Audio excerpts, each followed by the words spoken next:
एकीकडे राज्यातल्या नेत्यांकडनं 45+ लोकसभा जागांवरती निवडणूक जिंकण्याचा दावा ठोकला जातो, तर काल अमरावतीमध्ये यवतमाळमध्ये पंतप्रधान नरेंद्र मोदी यांनी 40 जागांच्या वरती निवडणूक जिंकण्याचा दावा केला। कुठेतरी राज्यातील आणि केंद्रातील नेत्यांमध्ये कुठेतरी विसंवाद आहे का काय? राज्यामध्ये राज्याचे मुख्यमंत्री एकनाथजी शिंदे, उपमुख्यमंत्री देवेंद्रजी आणि अजितदादा महाराष्ट्राच्या विकासासाठी ज्या संकल्पना घेऊन पुढे आलेले आहेत आणि महाराष्ट्राचा जो काही विकास होतोय त्याच्यामुळे सरकारच्या सगळ्याच लोकांना खात्री आहे आणि सरकारचं नेतृत्व एकनाथ शिंदे साहेब करतात। तर सरकारच्या वतीने त्यांनी सांगितले की आम्ही 45 पेक्षा जास्त जागा जिंकू, याच्यामध्ये कुठेही वावगं आहे असं मला वाटत नाही। आणि नरेंद्र मोदी साहेबांच्या भाषणातनं काही समोरच्याला बहुमत मिळेल किंवा समोरच्याच्या जागा जास्त येतील असं काही म्हटलं गेलेलं नाही। आम्ही ज्या आत्मविश्वासानं सरकार म्हणून सांगतोय, कारण केंद्र सरकारनं देखील नरेंद्र मोदी साहेबांच्या नेतृत्वाखाली महाराष्ट्राला विकासात्मक मदत केलेली आहे आणि आम्हाला आत्मविश्वास आहे की आम्ही 45 पेक्षा जास्त जागा जिंकू। तुमचे बंधू निवडणुकीला लोकसभेच्या निवडणुकीबद्दल त्यांची चर्चा चालू आहे, काय परिस्थिती आहे? मी अनेक वेळा सांगितले की शिवसेना असेल, भाजप असेल, राष्ट्रवादी काँग्रेस पार्टी असेल, याच्यामध्ये जागांचं जे विभाजन आहे किंवा जागांच्या चर्चा ज्या आहेत हे 3 नेते मिळून करतील, माननीय एकनाथ शिंदेसाहेब, देवेंद्रजी आणि अजितदादा। आपल्या सगळ्यांना देखील माहिती आहे की रत्नागिरी सिंधुदुर्ग जागा ही शिवसेनेनं लढलेली आहे आणि म्हणून त्याच्यावर शिवसेनेचा दावा आहे, परंतु प्रत्येक पक्षाला स्वतःचा पक्ष वाढवण्याचा अधिकार आहे। शिवसेनेवर दावा नक्कीच आम्ही केलेला आहे आणि याच्यानंतर आम्ही सगळे अधिकार हे माननीय मुख्यमंत्री एकनाथ शिंदे साहेबांना दिलेले आहेत। त्याच्यामुळे माझ्या दृष्टीनं शिवसेनेनं जागा लढवावी ही तिथला पालकमंत्री म्हणून माझी देखील इच्छा आहे, कार्यकर्त्यांची इच्छा आहे, परंतु या सगळ्याचे अधिकार एकनाथ शिंदे साहेबांना दिलेले असल्यामुळे एकनाथ शिंदे साहेब जो निर्णय घेतील तो आम्हाला मान्य राहील। सर, गोव्याचे मुख्यमंत्री प्रमोद सावंत यांचा 2 दिवसांपूर्वीच कोकणातला दौरा झाला। त्यांनी दापोलीमधल्या एका सभेमध्ये त्यांनी सांगितलं की कोकणातल्या सगळ्या जागांवरती अन्याय भाजपवरती अन्याय झालेला आहे, खास करून रत्नागिरी आणि सिंधुदुर्ग लोकसभा मतदारसंघावरती अन्याय झाला आहे। मी त्या संदर्भात देवेंद्र फडणवीस यांच्याशी चर्चा देखील केली आहे, त्यामुळे येत्या काळात भाजपला त्या मतदारसंघामध्ये न्याय मिळेल अशी त्यांनी आशा। सगळ्या जागा हा भाजप लढेल अशा पद्धतीचं वक्तव्य त्यांनी माननीय मुख्यमंत्री गोव्याचे प्रमोद सावंत साहेब काल जिल्ह्यामध्ये होते, ही वस्तुस्थिती आहे। दापोलीमध्ये देखील होते। मी देखील एकनाथ शिंदे साहेबांना, मुख्यमंत्री महोदयांना सांगणार आहे की रत्नागिरी सिंधुदुर्ग जागा असेल किंवा जिथं जिथं पूर्वी शिवसेनेनं जागा लढलेल्या आहेत तिथं शिवसेनेचाच दावा आहे। त्याच्यामुळे प्रमोद सावंत साहेब जे काय बोलले त्याला विरोध करण्याची काही आवश्यकता आहे असं मला वाटत नाही। शेवटी प्रचार करण्यासाठी आणि पक्ष वाढवण्यासाठी प्रत्येक कार्यकर्ता येत असतो, मंत्री येत असतो, मुख्यमंत्री येत असतो।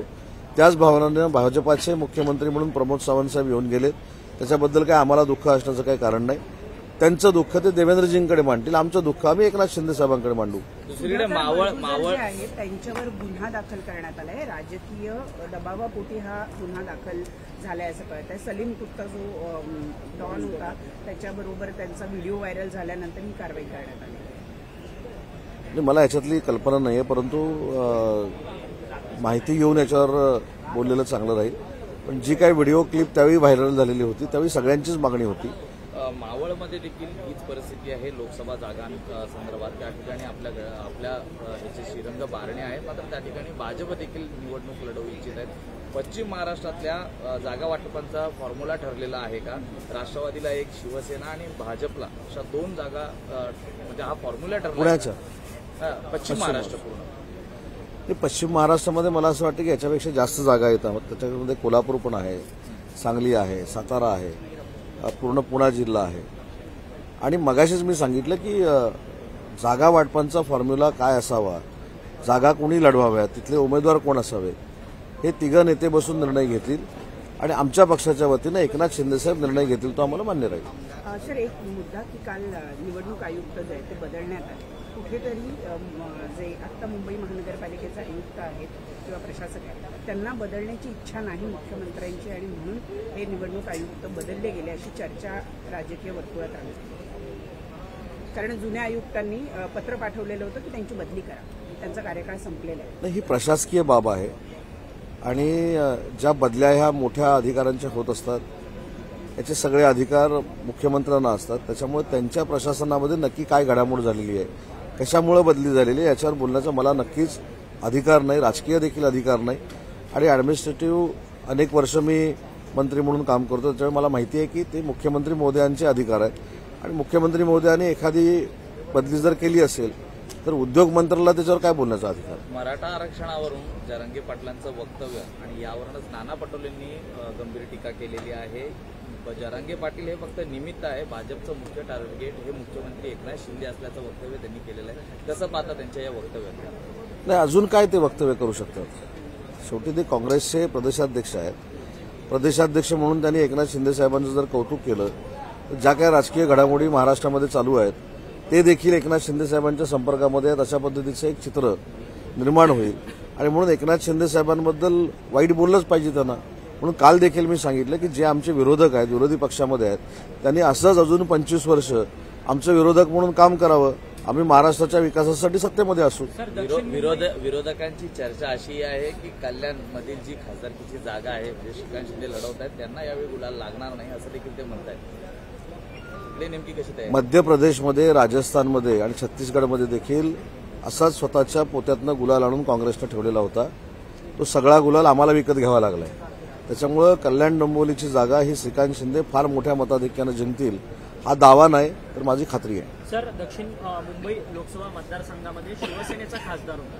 आता खरं तर त्या लोकसभा मतदारसंघामधून विद्यमान विधानसभेचे अध्यक्ष राहुल नार्वेकर यांनी उमेदवारीची तयारी करत आहेत. खरं तर ते भाजपचे आमदार आहेत. तुम्ही म्हणतात की एकीकडे जिथे जिथे शिवसेनेचा खासदार होता तिथे तिथे आमची दावेदारी असणार. मग हा कुठेतरी भाजप आणि शिवसेनेमध्ये कम्युनिकेशन गॅप आहे का? नाही, मी दावेदारी असणार असं बोललो नाही. ज्या ठिकाणी शिवसेनेचे खासदार आहेत, ज्या ठिकाणी शिवसेनेनं निवडणूक लढलेली आहे त्या ठिकाणी माझं मत आहे की शिवसेनेचा दावा असला पाहिजे आणि तो दावा आमचा आहे. पण हे देखील मी वाक्य बोललो की याच्यावर सगळे अधिकार आम्ही राज्याचे मुख्यमंत्री आणि शिवसेनेचे मुख्य नेते आदरणीय एकनाथ शिंदे साहेबांना दिलेले आहेत. आणि आता पत्रकार परिषदेमध्ये प्रत्येक मतदारसंघावर चर्चा सुरू झालेली आहे. रत्नागिरी सिंधुदुर्ग झाला, त्याच्यानंतर आपण पश्चिम महाराष्ट्रामध्ये आलो, आता मुंबईमध्ये आलो. असं करत करत कदाचित मला असं वाटायला लागलं आपण चंद्रपूरपर्यंत जाऊ. तर मी पुन्हा एकदा सांगतो की याचे सगळे अधिकार हे एकनाथ शिंदे साहेबांना दिलेले आहेत.